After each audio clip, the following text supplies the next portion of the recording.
Information ఉంటే ఆ ఇన్ఫర్మేషన్ని క్యాచ్ చేయడానికి కోసము సంబాల్పూర్ నుంచి నాందేడ్కి వస్తున్నటువంటి నాగావళి ఎక్స్ప్రెస్లో తరోగా చెక్ చేయడం జరిగింది.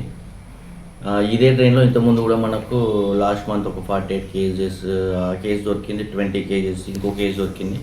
సో ఈ ట్రైన్ మీద నిఘా గట్టిగా పెట్టాలని మేము ప్రయత్నిస్తున్నప్పుడు ఒక చిన్న సమాచారం దొరికింది. దాన్ని పట్టుకొని వెళ్తున్నప్పుడు ఈరోజు దాడుల్లో మాకు S7 కోచ్లో అన్ఐడెంటిఫైడ్ బ్యాగ్స్ కనిపించినాయి. వాటిని 2 బ్యాగులు అక్కడ చూడవచ్చు మీరు. వాటిని ఓపెన్ చేసి చూస్తున్నప్పుడు అందులో మనకు గాంజా ప్యాకెట్లు ఉన్నాయి. అయినా చుట్టుపక్కల ఎవరిని ఎంక్వైరీ చేస్తూ మీ బ్యాగ్స్ ఎవరిదని చెప్పేసి అంటే ఎవరు కూడా క్లెయిమ్ చేసుకోవడానికి ముందుకు రాలేదు. సో విచారించినప్పుడు మమ్మల్ని దూరం నుంచి చూసి ఒక పర్సన్ బ్యాగ్లో వదిలిపెట్టి పారిపోయిందని చెప్పేసి అన్నారు. అయినా సరే మేము గాంజా అనేది సీజ్ చేసి వాటి వెయిట్ చూసినాము. మొత్తంగా 22 ప్యాకెట్లు ఉన్నాయి. వాటి వెయిట్ చూసినప్పుడు 20 కేజెస్ డ్రై గాంజా దొరికింది మనకు. ఇది ఒక మంచి కేసుగా చెప్పుకోవచ్చు. ఇదంతా కూడా టార్గెట్ ఎక్కడికి వెళ్తుందంటే ఒడిశా నుంచి మన మహారాష్ట్రకు సంబంధించిన నాందేడ్ టార్గెట్గా ఈ ట్రైన్లో ఎక్కువ సప్లై చేస్తున్నారు.